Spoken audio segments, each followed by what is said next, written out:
JP3 here. Got a new reel today. Kastking Rover 70. Getting ready to do an unboxing. There's not many unboxings on YouTube.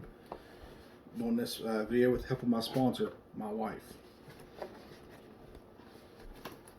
In the box, Kastking sticker. Then to get down to business, you get the reel.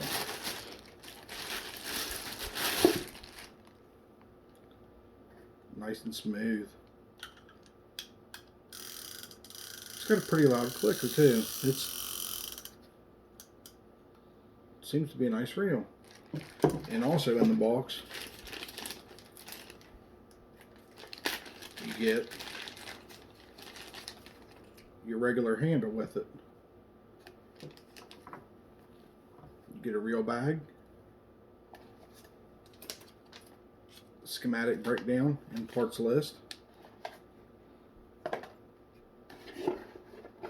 and a few stickers for what pound line you use when you put it on.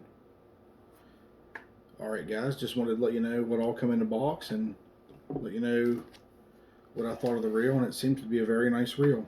It's big. It's big.